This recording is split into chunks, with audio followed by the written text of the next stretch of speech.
The blizzard battering the windows of my parents' Evanston estate was nothing compared to the chill inside that beige living room. My father, Richard, didn't just hand me the check. He pressed it into my palm with the heavy, suffocating weight of pity.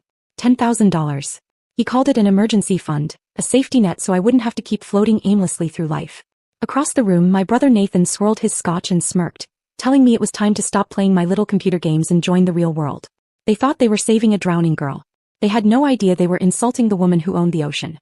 Before I tell you how a single news broadcast turned this entire room into a graveyard of regrets, drop a comment and let me know.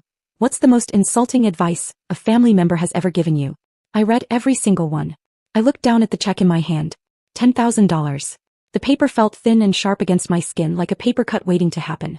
The ink was blue, my father's signature a jagged scrawl of authority that hadn't changed since he used to sign my report cards with a sigh of disappointment. Around me, the living room felt suffocatingly warm, the thermostat cranked up to combat the Chicago winter, turning the air thick and heavy with the scent of pine needles and expensive cloying potpourri. My mother, Susan, was watching me with that tight, expectant smile she wore when she was performing charity. She wanted me to cry. She wanted me to fall into her arms and thank them for saving me from the brink of imaginary destitution. Beside her, my sister-in-law, Alyssa, took a delicate sip of her wine, her eyes scanning me like I was a project that had gone over budget and past deadline. I didn't move. I didn't speak. To an outsider, it might have looked like I was paralyzed by gratitude or shame.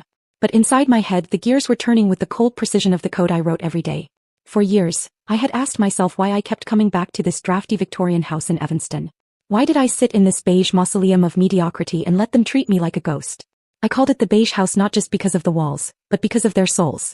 Everything here was about appearance, about the veneer of success. My father, the retired executive. My mother, the socialite. Nathan, the visionary architect. And me, the glitch in their perfect system. I knew exactly what was happening to me in that moment. It wasn't weakness. It was the survivor's invisible chain. When you grow up in a house where love is a currency traded for prestige, you learn to freeze. You learn that speaking up only tightens the knot around your neck. For 29 years, I had learned that my voice didn't matter unless it was echoing their opinions. So I had stopped speaking. I had built a fortress of silence, a survival bunker where I could grow without their toxic sunlight. But tonight, the silence wasn't a shield. It was a trap. A trap I had set for them. I could have thrown the check in my father's face. I could have pulled up my bank app and showed them a balance that would make this entire house look like a rounding error. I could have told them that Nexus Logic wasn't just freelance coding, but the artificial intelligence backbone currently keeping the North American power grid from failing under the weight of the blizzard outside. But I didn't. Because a part of me, the small, stupid part that still wanted a family, needed to know the answer to one question. Could they love Claire? Not Claire the billionaire. Not Claire the savior. Just Claire, the girl in the oversized sweater who supposedly needed help paying her rent. If I told them the truth now, their affection would be bought. It would be a transaction. I needed to see if they were capable of respecting me when they thought I had nothing to offer but myself. I looked up from the check, meeting my father's gaze.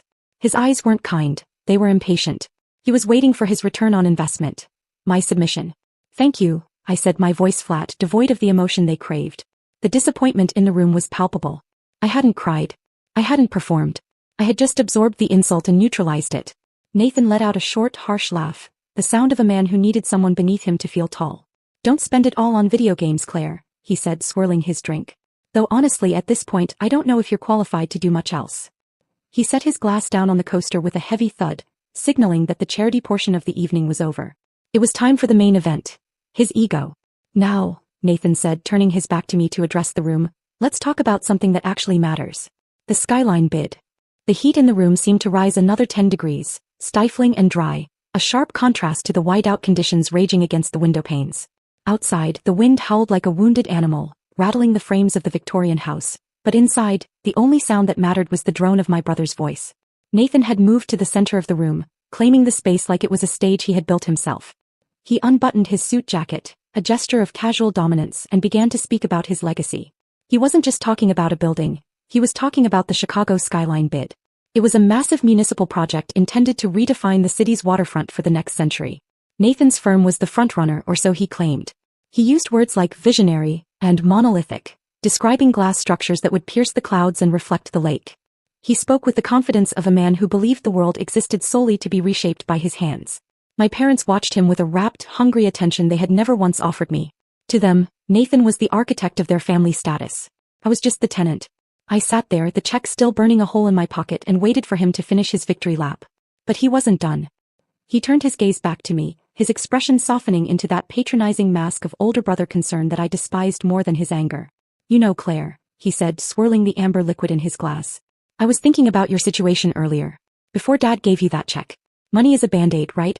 It doesn't solve the structural problem." He paused for effect, waiting for me to ask him for the solution. I remained silent. "My executive assistant is overwhelmed right now," he continued, his tone breezy as if he were discussing the weather. "We have mountains of compliance data for the Skyline project that needs to be digitized. It's mindless work, honestly. Just taking numbers from old blueprints and entering them into Excel. But it needs to be done." He took a step closer, offering me a smile that didn't reach his eyes. "I could bring you on as a contractor. Temporary, obviously. It's just data entry, but you're good at typing, right? You spend all day on that laptop anyway. Might as well make yourself useful." The air left my lungs. Data entry. He was offering the founder of Nexus Logic, a woman who had written the code that currently optimized shipping routes for 40% of the globe's maritime freight, a job typing numbers into a spreadsheet because she was good at typing. It was an insult so precise, so surgically targeted at my professional identity, that it almost commanded respect. Before I could respond, Alyssa chimed in from the sofa, smoothing her skirt. "You really should consider it, Claire," she said, her voice dripping with corporate condescension. "I was looking at your LinkedIn profile the other day and honestly it's a ghost town. You have a 3-year gap since you left that IT job. In PR we call that a career death sentence. Even a data entry role would show future employers that you're employable." The indignation rose in my throat like bile. They didn't just see me as unsuccessful, they saw me as broken. They looked at my silence and saw a void they needed to fill with their own mediocrity. Outside, the storm was burying the city in ice, freezing power lines and stalling trains. Inside, the people who shared my DNA were trying to bury me in their pity. They had no idea that while they were worrying about spreadsheets and LinkedIn gaps, the systems I built were currently the only things standing between the city's infrastructure and total collapse. I looked at Nathan, then at Alyssa. I forced a small, tight smile onto my face. "I'll think about it," I said. "It sounds like a very important spreadsheet." Nathan nodded, satisfied. He thought he had solved the problem of Claire.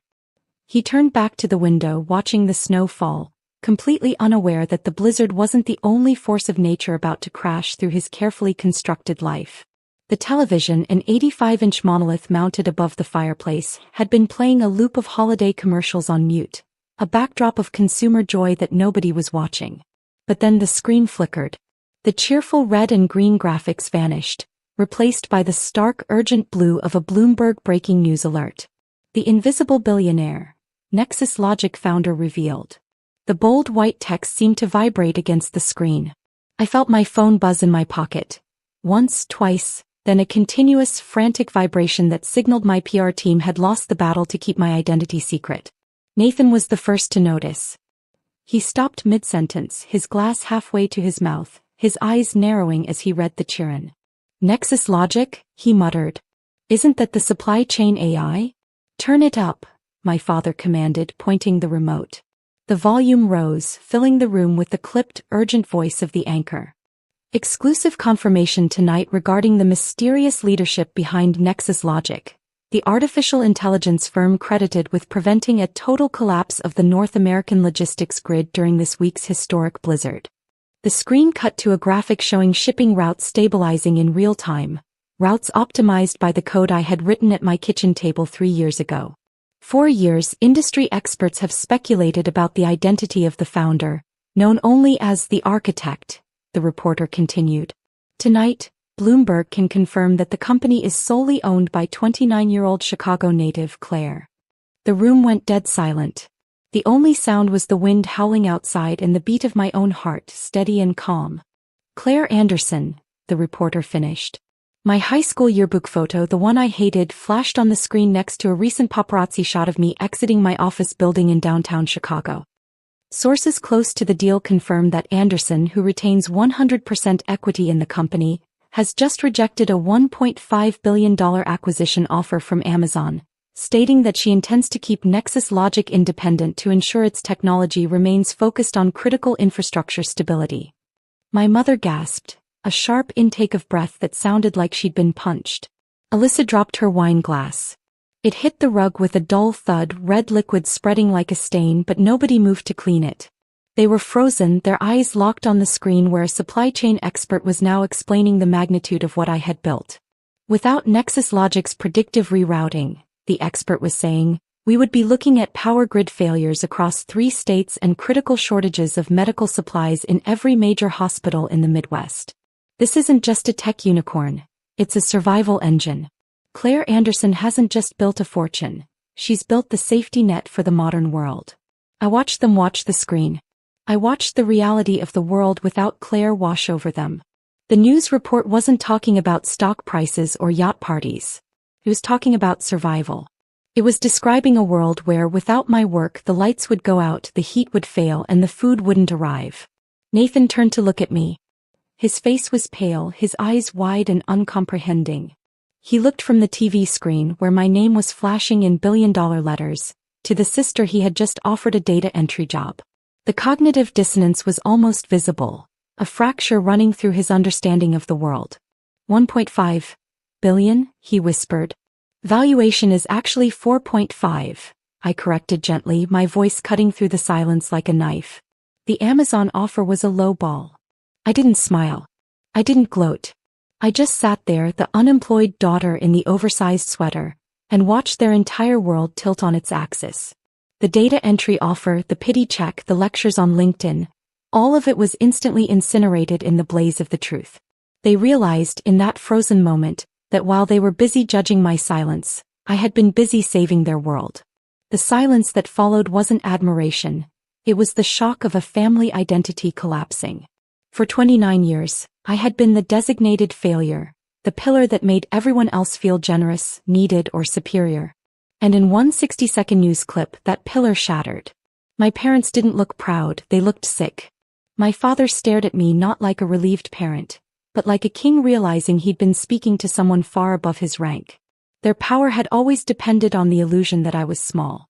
The $10,000 check they'd offered, once a symbol of help, now looked pathetic. I bought the building, Dad, I said. I didn't tell you because I didn't want this, your fear, your greed. I wanted to be your daughter.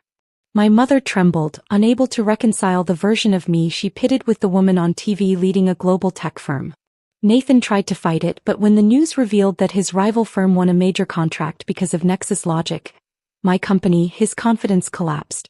A sister he offered a data entry job had just made him professionally irrelevant. Suddenly they wanted to be a team. They wanted family unity. They wanted access. I picked up the check, tucked it into my father's pocket and said, "Keep it. You'll need it more than I do." I told them the truth. I would have shared everything. My success, my future, my legacy, if they had ever once asked me, "Are you happy?" I walked out into the blizzard lighter than I'd ever felt. Their house no longer felt powerful. It was just a small place filled with people who shared my past but not my future. My real family was the team I'd built, the mission I lived for. I drove away without anger, only clarity. Sometimes you have to outgrow the people who raised you to survive them.